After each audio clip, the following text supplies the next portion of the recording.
Kia ora and welcome to UFC on Sky. Ko Ravindo Hunia Aho. The UFC's final curtain call for 2022 will go down this weekend in Las Vegas with UFC Fight Night 66. On that card is featuring Australian welterweight Jake Matthews, and he joins me now on Fight Week. Kia ora, Jake, and welcome to the show. It's nice to meet you. First of all, thank you so much for joining us on UFC on Sky. I've actually been waiting to have a cordial with you or a chat with you, being one of our mates just across the ditch in the UFC. And I feel like I've spoken to, quite a few Aussie fighters now, but I haven't yet had the chance to speak with you. So thank you for joining me. My pleasure. Thank you. Look, you're over in Vegas right now, preparing for UFC Vegas 66 this weekend. We'll start with that. How has preparations been going so far? Prep's been good. We're pretty consistent all year round. We don't necessarily have training camps per se. We keep a baseline fitness. We keep our weight low. We train all year round. So if a fight does pop up, we are able to take it on short notice. So yeah, we're always ready to go. And it just comes down. We get to getting fight week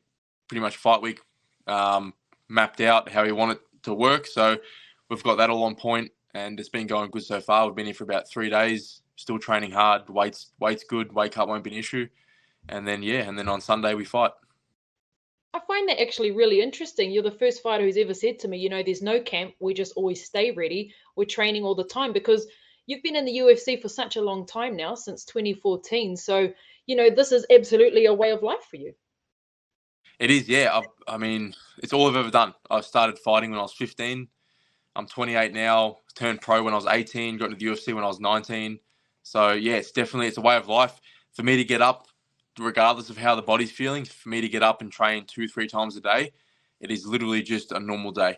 And, up, and then we get the call up for a fight, and then we go and fight. And once the fight's done, we recover, and then we just start training again. There's no big layoffs. It's literally a way of life. It's just how it is. And how has your body held up with all of that for all these years? It's been good. Honestly, I think doing it this way is better. It's more beneficial. Obviously, I don't have big weight cuts. Training the way we do, it stops me from having big blowouts in terms of my weight. Fighters who fluctuate, 15, 20 kilos in between fights, I don't think that's healthy for starters. Losing that baseline fitness and then having to really smash your body for 8 to 10 weeks, a lot of time overtraining. I think it's a big fluctuation for the body as well. I don't think that's necessarily too healthy. I think the way I'm doing things, I think everyone's going to start following that soon. There's a lot of fighters that do stay a lot closer to weight now. It's a healthy way to do it. And speaking from experience, because I used to fight at lightweight and I had some pretty significant health issues. I had partial renal failure cutting to lightweight. I had multiple seizures cutting to lightweight. I had, pulmonary bronchi lung condition. Yeah, I had to be on a special Ventolin for a month. It's not even that it might not be healthy. It's definitely not healthy. And I'm more than competitive doing it that way. It's long gone are the days where you have to be the bigger fighter. It's sort of out the window now. So hopefully a lot of fighters, especially the younger guys and the amateurs, are going to start following this method a bit more, because it is a much healthier way.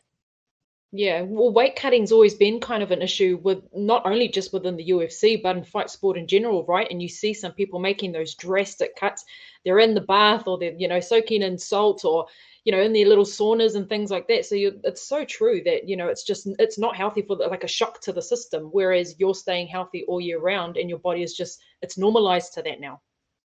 Yeah, and we train 7 days a week. 7 days a week, and if we do need a rest, we'll take a morning off or a day off here and there. And my body's held up fine. Touch wood, there's no major issues, there's no injuries, and we're able to stay active the whole year. And if a fight does come on, 4 to 5 weeks notice, we can be fight fit within 4 to 5 weeks quite easily. How much of a difference did you find it when you were fighting at lightweight as opposed to welterweight, and after just expressing those health issues that you had at lightweight? Well, I was probably one of the biggest lightweights to ever step in the octagon. I was an absolute polar bear compared to these guys. But without fail, every single fight, I'd go back to my corner after the first round, and I would say, this is one of the strongest guys I've ever felt in my life. Every single fight, I just these guys are so strong. And I just thought it was me. I thought I just couldn't compete with these guys. It just turns out that I was probably fighting at 50, 60% if that. I was just so depleted after cutting, 6.5, 7 kilos in water that it's just impossible to get back to 100%. And now I'm one of the smaller welterweights, and I've never had an issue with strength. Fitness and stamina has always been good, and I'm more competitive at welterweight as a smaller welterweight than I was at one of the biggest lightweights. So it just goes to show the difference. Yeah, absolutely. And you've really found your groove. I mean, rewinding it back to UFC 275 was a huge card to Shera Prohaska pay-per-view event, and you jumped on that card. And it felt like that fight and that KO win for you was kind of like a coming out party. Despite you have been in the UFC for so long, that performance really does prove what you're saying about, you've never felt stronger. Yeah, absolutely. That was my best performance I've ever had.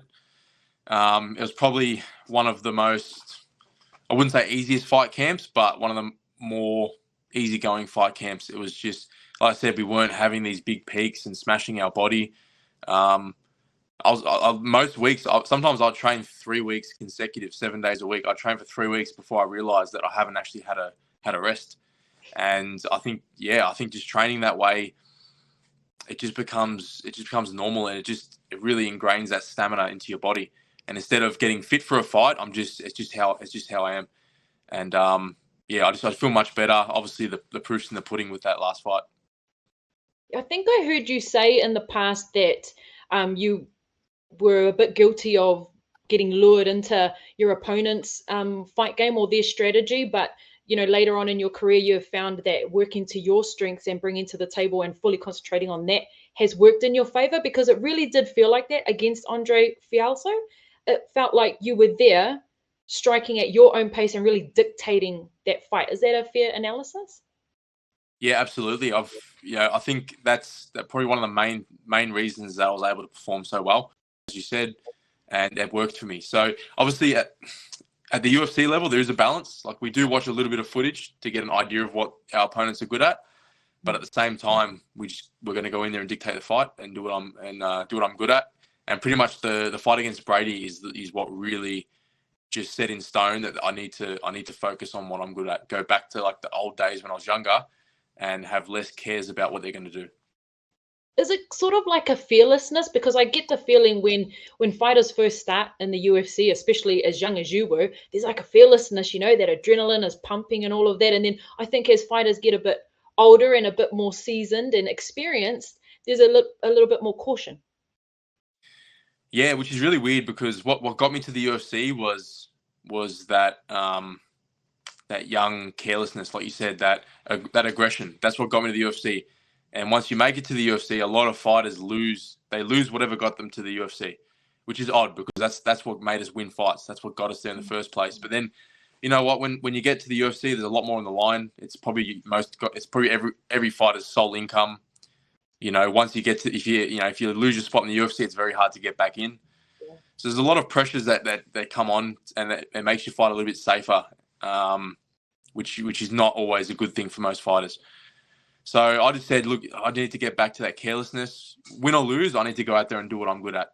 I'd rather lose a fight showcasing what I can do than go out there and lose, and not perform at all. Yeah. And that was the Brady fight. Like, I would have rathered go out there and I lost in the third round. I would have rather go out there and lose in the first round, but at least show something, at least do something. I didn't do anything in that fight. I was really shut down because I was too worried about what he was going to do. Yeah. And see, in that last fight, it just felt like, here is Jake Matthews. Like, this is Jake Matthews. This is what he can bring to the table. And it worked so well for you. A question I wanted to ask you, though, how much are you enjoying your boxing at the moment? Because it was pretty blooming impressive at UFC 275. Yeah, I started with boxing. I started boxing when I was 12. And a lot of people don't know that because I've never showcased it. And that's why going into that fight, people thought I was crazy because I said I'm going to knock him out, and they're like, nah, like this guy's knocked out 4 people in a row. I've never really showcased good striking before, but even the DC and Daniel Cormier and Michael Bisping, I said it to them. I said I'm going to knock him out, and the look on their face was like, oh, okay. And I don't know if they thought it was misdirection. I was trying to misdirect everyone, but I said it, and I went out there and I did it. It didn't look like your opponent was expecting it either. It didn't look like he took that serious before the fight either. I think he was looking past the fight, to be honest. But lesson learned for him. But it is MMA at the end of the day. You never know what they're going to come out with. You could have there's so many aspects to the sport: submissions, wrestling, striking, and you just have to be ready for anything. That's why he probably looked into my fights too much and thought I was going to wrestle, and it was a detriment. So that's why, you don't look too much into what your opponent's going to do. Especially for a fighter like yourself who's been around for so long. So, you've learned a few things along the way. Yeah, absolutely. So let's look to your opponent that you're facing this weekend, Matthew Semelsberger. What do you make of him as an opponent? What are you maybe expecting? I know you're concentrating on yourself, but what are you perhaps expecting from him? He seems like a well-rounded fighter. He's aggressive when he wants to be. He's obviously had a couple of quick knockouts, so there's that danger there. But I think he's more inclined to stand up with me and strike it out. But at the end of the day, if I clip someone, they're going to try and take me down. So we're ready for a grappling exchange as well. But I'm just excited to stay active. I was pushing for a ranked opponent, but it means more to me to stay active than to fight a ranked guy. I don't want to be sitting around waiting, trying to nitpick my fights. If a fight comes up, I'm gonna take it. So and then obviously staying active like that and getting wins, a ranked opponent will come in time. Yeah, nice fight to close out the year as well for you and your family. Yeah, 100%. Maybe a nice holiday after it. Forget a bonus. You actually get to enjoy Christmas and not have to stay in preparation, or will you still be training and staying in preparation throughout? I'll still be ready because whatever happens with the Perth card, even if I'm there watching it, I'll be ready. I'll be ready to jump in if there's a late notice call up, and that's the beauty about what we do with our training is we're always ready. So yeah, this fight's obviously in the forefront of my mind. That's the only fight I'm worried about, and then once that happens, we'll see what the future holds. You are the heavy favorite for this fight as well. Everything going to plan, and you get to showcase your goods again successfully. What does a win here mean for you in 2023? It's just going to continue the momentum from the last fight, and hopefully we can showcase another striking display and a knockout. And I really believe after this one, if we get a good win, a ranked opponent would be next. There's been a little bit of talk on social media between myself and Vicente Luque. He's on a medical suspension, but he said, if me and him fight, that'd be a great fight, and he's keen for it. So that could potentially be what's coming next. But as I said, I never look past any fight. I've done that before in the past, and I've lost those fights. So I think in my mind, this is my last fight, and that's it. And then and we'll see what happens after that. Yeah, fair enough. I sometimes don't like asking fighters that question because it's totally right. You don't want to look past, but at the same time, you do kind of have a plan, and you need to get, you're thinking about A, B, C, and D, in terms of progression. So I just putting it that way. Exactly right. You definitely have to have a plan. It is a career. You have to look at things in a business aspect, so there has to be a plan, and there's also got to be a contingency plan if things don't work out. So you're right, but pretty much, in short, get a win and then push for a ranked opponent. Yeah. Look, just looking back, 2014 when you started in the UFC, compared to now, looking at Australian fighters in the UFC, it has absolutely blown up. There's so much talent coming from across the ditch and over this way as well in New Zealand, Anzac and all that. What have you made of the evolution? Because as well as you being, evolving as a fighter, the UFC as a promotion is evolving as well with all this talent coming out of your backyard now. Yeah, it's crazy. And I'm even though I'm 28, I'm still young, I'm actually one of the old guard. I was fighting in the UFC when the octagon was illegal in Melbourne.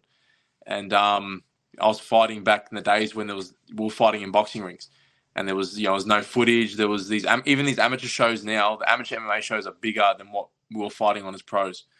They got the lights, the cameras, the music. We didn't have any of that experience. My first time fighting in the octagon was in the Ultimate Fighter. So I didn't fight an octagon until I got to the UFC. And it's just come such a long way. There's so many gyms opening up. A lot more people are fighting.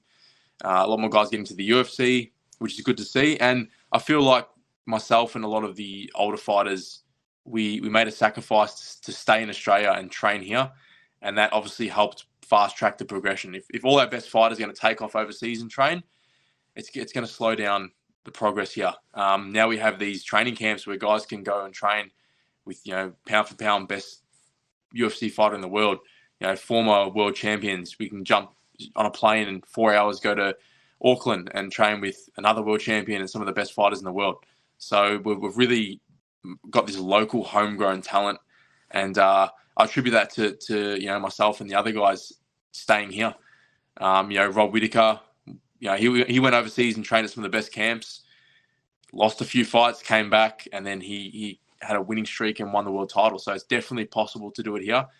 For anyone to say we should go overseas and train, they're wrong. We have everything we need here. Absolutely agree with you there, and there's no denying it. The results are, in the work, isn't it? And you mentioned all these champions, former champions on both sides of the ditch. So there is probably something that can be said for training maybe in a more comfortable space, a more familiar space around those people that you love, and then, going abroad to show the world what you've kind of got. It's been actually amazing to watch yourself and the rest of the fighters being able to do that over the years. Well, more recently from their own gyms here in Australia and New Zealand. Absolutely. I think Australia, both Aussies and Kiwis, we're very family orientated. So we're not, other places around the world, they're used to moving away from home for college or for work, whereas we're more, like I said, we more stay close to our family. So I think for these Aussie fighters to go overseas and train for, months at a time, it's actually a bit more detrimental to be away, especially now we're having kids. I couldn't do it. I'll definitely perform better training at home, being happy, being around family. And I think a lot of the other guys would agree. And then all of that success is being rewarded with, you mentioned UFC Perth earlier, with the promotion coming back down to this side of the world. I know you're saying you don't know if you're going to be on it or there in attendance just watching it, but how much would you like to be on that card? Oh, it'd be awesome. But you know what? There's a lot of up-and-coming young Aussies that are jumping on that card, and that actually means a lot to me to see those guys on that card. I've had my time on the big stadium cards. I fought when Ronda Rousey was here. I fought at Etihad Stadium, the biggest attendance in UFC history. I've fought on those cards. I think now at this point in my career, hitting my prime, I have to go overseas and I have to go to these ranked fighters and fight them. Obviously it's very hard to get ranked fighters to come to Australia and fight. So I think I'm at that point where I'm going to start, fighting. You'll see me fighting overseas more. And if the opportunity is there to fight at home, obviously I'll take it. But I'll be just happy to go and watch and see all this next generation of guys coming through. Wicked. That's a great way to look at it. And it's fair enough. It's easy to get hooked into just the novelty of it being in your own backyard and just wanting to be there. But yeah, it's the bigger picture thing, isn't it? I've fought on every Australian card, probably bar 2 or 3. So I've done it. I've fought at home, and now it's time to, I think I probably limited my career a little bit by waiting and wanting to fight on the Australian cards. And the UFC always said, if you want to step it up to the next level, you got to start coming overseas to fight. So, and I understand that now, being older and being in the position I'm in now, I'm gonna take that opportunity while I'm still young and while I can still do it. Absolutely. Look, Jake, thank you so much for your time. All the very best. Can't wait to see you in action this weekend in Vegas. All the best. Thank you very much. I appreciate it.